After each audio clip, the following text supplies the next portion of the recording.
Hai, halo para peserta pelatihan Social Media Analyst ataupun rekan-rekan yang tertarik mendalami tools dari analisis media sosial. Hari ini masih dengan saya Astrid, kita akan bahas lebih lanjut dan kulik-kulik lebih lanjut tentang salah satu aplikasi yang sebenarnya gratis tapi bagus banget untuk dipakai dan digunakan. Nah, biasanya tools ini itu dipakai oleh para akademisi dan juga para researcher ataupun peneliti gitu ya. Karena itu makanya kenapa student, peneliti, dan akademik itu punya diskon gitu ya dibandingkan dengan kita orang biasa misalnya gitu ya untuk berlangganan. Nah, ada yang tahu nggak sih nama aplikasinya apa? Apa namanya, toolsnya itu apa? Nah, nama toolsnya itu adalah Netlytic. Nah, kita akan masuk ke Netlytic. Jadi rekan-rekan boleh langsung masuk ke aplikasi penelusur web. Bisa Google, Safari, Opera, dan lain sebagainya. Kita klik, kemudian kita ketik Netlytic. Nah, ini ya alamatnya itu adalah, saya gedein dulu. Netlytic itu, nah ini dia, netlytic.org gitu ya. Nah, ini dia. Ini sign up-nya tuh gampang banget, kita nggak perlu ribet-ribet karena kalau kita punya akun Gmail, pasti semua udah punya akun Gmail kan ya. Kita tinggal sign in with Google saja, kemudian dia langsung automatically kita bisa masuk ke Netlytic. Nah, buat rekan-rekan yang sudah punya akun Google ataupun akun Yahoo, tinggal diklik aja gitu ya, jadi nggak perlu masuk ke atas nih register gitu ya, langsung sign in with Google. Nah, karena saya sudah pernah pastinya mencoba aplikasi ini, jadi email saya tuh sudah masuk. Mungkin kita akan masuk. Nah, ini ya. Di sini, nah ini adalah tampilan awal dari Netlytic. Kita bisa mulai dari home gitu ya. Nah, Netlytic tuh di sini kelihatan ya, ada for researcher dan ada akademisi atau educators gitu ya, untuk mempelajari lebih lanjut tentang situs-situs media sosial. Keunikannya dari Netlytic ini sebenarnya adalah kita bisa ngecek dan melihat lebih jauh dan menganalisis lebih lengkap terkait percakapan di media sosial. Nah, percakapan di media sosial itu biasanya kita ambil dari sosial media apa? Twitter tentunya, karena Twitter itu ada microblogging site gitu ya, jadi semua orang bercakap-cakap di Twitter, jadi kayak ngobrol gitu ya. Nah, di Twitter ini biasanya digunakan untuk analisis jaringan percakapan, analisis teks gitu ya, dan lain sebagainya. Nah, itu yang sering digunakan.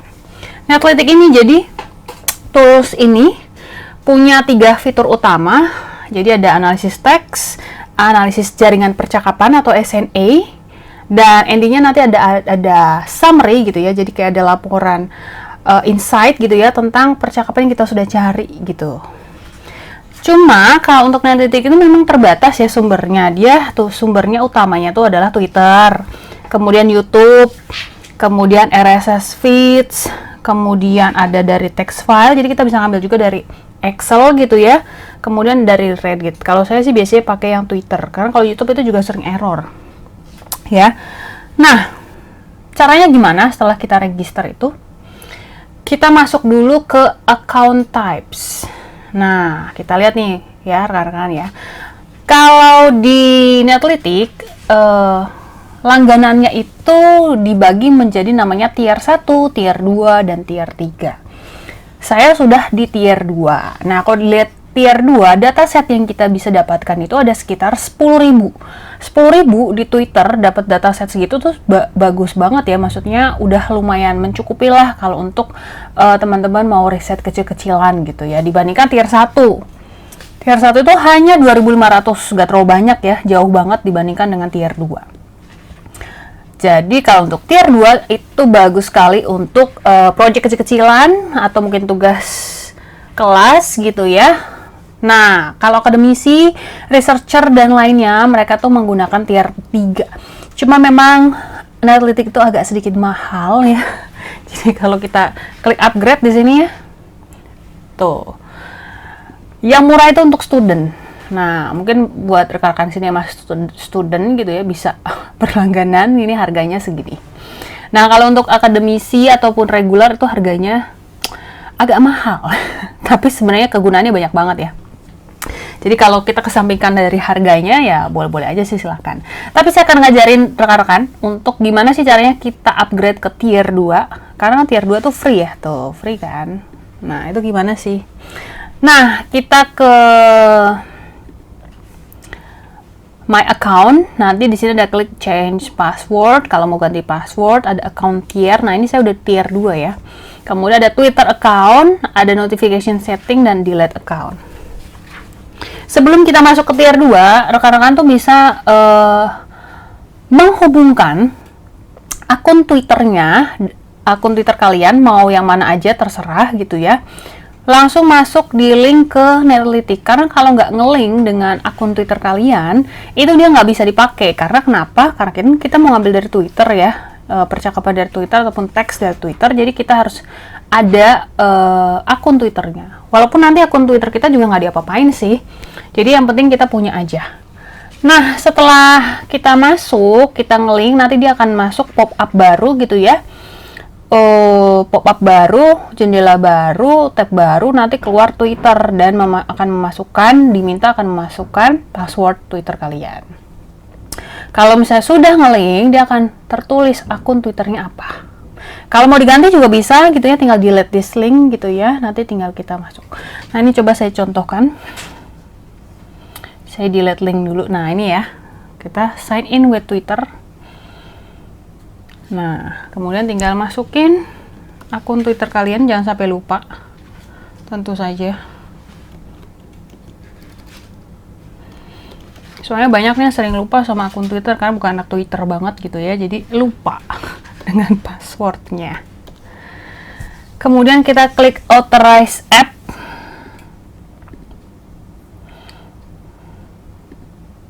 Nah, masuk lagi ya, langsung di sini ada. Oke, setelah itu kita akan masuk ke account tier. Ya, gimana sih caranya kita nge-upgrade ke tier 2? Nah, nanti teman-teman di tier 2 ini ada klik upgrade gitu ya. Nah, itu nanti kalian klik upgrade. Tapi tampilannya beda. Mungkin saya ganti ini dulu deh.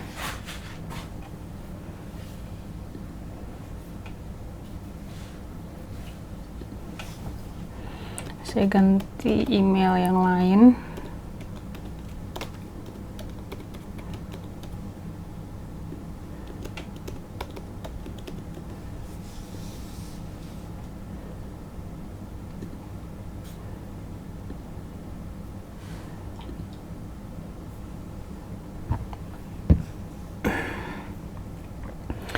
Nanti akan muncul namanya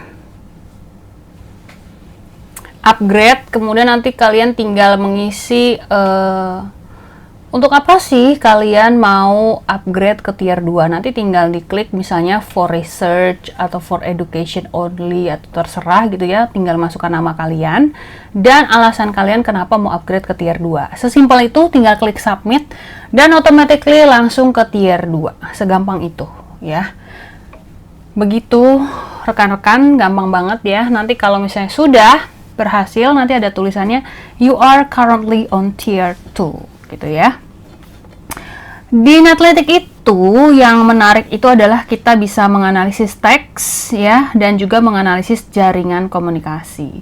Cuman karena kita Twitternya itu satu akun gitu yang sudah kita link, kemudian tier 2 itu ada 10.000 dataset gitu ya. Jadi sebenarnya ya nggak bisa terlalu lebih banyak dibandingkan 10.000. Jadi kalau kita lihat my dataset, ini tuh maksimal cuma bisa 5. Nah, ini saya udah pernah menggunakan 3 dari 5 dataset yang diizinkan oleh tier 2 gitu ya, akun tier 2. Jadi ada 5, tapi kalau misalnya tier 3 ada sekitar 10 kalau nggak salah ya. Jadi benar-benar memang harus dimanfaatkan 5 dataset ini. Jadi triknya, kalau saya biasanya karena Netlytics ini hanya bisa 7 hari pencarian gitu ya. Jadi setelah kalian mendapatkan data yang kalian inginkan, kalian langsung ekspor datasetnya gitu ya, langsung disimpan gitu ya, disimpan filenya, semuanya disimpan, sehingga nanti kalau mau butuh lagi gitu ya, jadi nggak akan terhapus gitu ya dataset yang sudah kalian cari, karena dia nggak bisa backdate lama-lama, jadi maksimal hanya 7 hari, sekitar semingguan gitu. Jadi kalau mau dihapus tinggal diklik delete saja gitu ya, dan lain sebagainya. Ini tinggal diekspor, ini juga bisa di sini. Tapi karena kita masih 3, jadi masih ada 2 lagi kesempatan untuk mencari gitu ya. Kalau mau mencari dataset yang baru, ini tinggal kita klik new dataset. Nah, ini dia new dataset. Nah, ini ya yang tadi saya jelaskan. Sumber dari Netlytics itu ada Twitter, YouTube, Google Sheet, text file, RSS, dan juga Reddit. Ini simple banget sebenarnya, mungkin agak-agak membingungkan di sini ya. Nanti akan saya jelaskan, tenang aja. Nah, sebelum kita masuk ke analisis teks dan SNA atau analisis jaringan percakapan gitu ya, kita akan bahas dulu nih cara memasukkan keywordnya ya. Jadi kalau untuk semua tools analisis media sosial itu perlu menggunakan keyword atau kata kunci, itu penting sekali. Sedangkan kalau di Netlytics itu dia menggunakan keyword dengan metode Boolean Search Operators. Jadi pencarian menggunakan metode Boolean Search Operators dengan menggunakan AND atau OR itu hasilnya akan lebih bagus dibandingkan kalau misalnya kita menggunakan 2 suku kata saja gitu ya. Jadi kalau kita pakai AND itu akan lebih bagus. Nanti bisa dicoba-coba untuk tahu perbedaannya, untuk tahu hasilnya gitu ya. Misalnya kalau kita pakai Boolean Search gitu ya, misalnya kita bisa dapat maksimal 10.000. Tapi kalau kita nggak pakai Boolean Search, mungkin kita dapatnya di bawah 10.000 seperti itu. Dataset name silahkan ganti nama, misalnya latihan Netlytics dan coba satu apa dan lain sebagainya, terserah. Untuk pengingat aja untuk kalian. Nah, search keyword juga terserah kalian mau cari apa sesuai dengan topik yang kalian inginkan. Mungkin saya mau cari, karena sekarang Omicron lagi ganas-ganasnya gitu ya di Indonesia. Jadi saya mau cari Omicron di Indonesia. Nah, Indonesia kecil aja deh, coba. Nah, kemudian filter by language.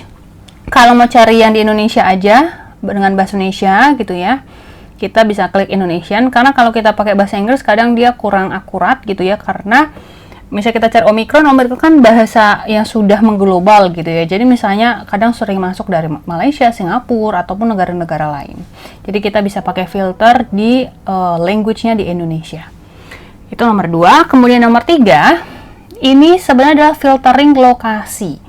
Jadi mungkin rekan-rekan mau mencari tweet ya, cuitan dari user lainnya dengan lokasi tertentu. Jadi kalian memberikan radius gitu ya, berapa meter gitu ya, kemudian berapa miles atau berapa kilometer gitu ya, atau pakai latitude atau longitude gitu ya, atau pakai radius gitu ya.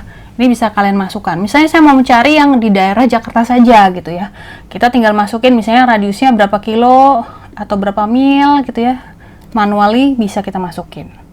Atau mau pakai Google Map juga bisa. Tapi sih saran saya nggak perlu kita batasi gitu ya.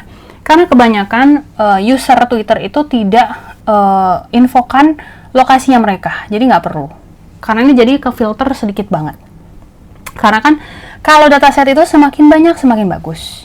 Ya, jadi kita abaikan. Yang keempat adalah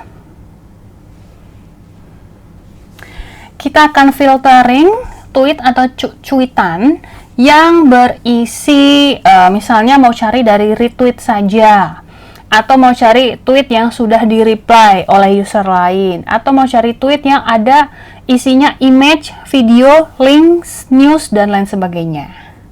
Jadi misalnya mau cari, saya mau cari tentang Omicron tapi ada videonya, tinggal kita klik video. Atau saya mau cari yang ada image-nya atau ada link-nya gitu ya. Kalau saya sih biasanya nggak kasih filter supaya lebih banyak, hasilnya lebih bagus. Tapi kamu lebih spesifik silahkan. Kalau yang 4 tadi, nomor 4 itu adalah include, memasukkan, berarti yang kelima exclude. Jadi di luar tweet yang kita cari gitu ya. Kalau yang pertama, yang sebelumnya kita ingin mencari cuitan yang ada image-nya. Nah, kalau yang kelima, kita mau cari semuanya kecuali tweet atau cuitan yang sudah di-reply oleh user lain, sudah di-retweet oleh user lain, ataupun yang memasukkan image, video, link, dan lain sebagainya itu kita mau filtering. Jadi nggak masuk di pencarian kita. Ini bisa diklik. Tapi kalau saya, nggak usah di-filtering supaya lebih banyak, lebih bagus. Kemudian yang nomor 6, ini juga sama, ini filtering dari minimum number of retweet. Jadi misalnya saya mau cari cuitan atau tweet yang sudah di retweet kira-kira 10 kali gitu ya. Jadi misalnya lebih banyak gitu ya, jadi pengen tahu siapa sih yang retweet banyak gitu ya. Atau mungkin yang nomor 7, mau melihat siapa sih yang nge-like tweet ini yang paling banyak gitu ya. Misalnya 3 kali yang like minimal gitu, bisa kita klik secara manual, kita ketik. Itu nomor 6 dan nomor 7. Sedangkan nomor 8, ini ada tweets directed at. Jadi misalnya kita mau, karena ini kan bahasnya tentang Omicron gitu ya, misalnya kita mau tweet yang specifically ditujukan misalnya ke Pak Presiden Jokowi gitu ya, misalnya kita bisa masukin. Jadi cuitan-cuitan yang mention Pak Jokowi gitu ya, bisa kita masukin, atau mungkin Kemenkes RI gitu ya. Tapi harus diingat juga nih akun Twitternya apa gitu ya. Itu yang nomor 8. Sedangkan yang nomor 9, mungkin kita mau filtering, kita mau cari tweet khususnya hanya yang di posting oleh Kemenkes. Jadi hanya dari Kemenkes saja gitu ya. Atau mungkin dari Pak Jokowi aja gitu ya. Jadi hanya tweet atau cuitan yang dari user tertentu yang kita masukkan di situ. Tapi kalau saya nggak usah saya filtering, yang kecuali language sama keyword saja. Kemudian kita klik test query on Twitter. Nah, Omicron ya, tuh kelihatan ya, Omicron Indonesia. Ini kalau kita scroll ke bawah gitu ya, banyak sekali gitu ya, tuh seperti itu.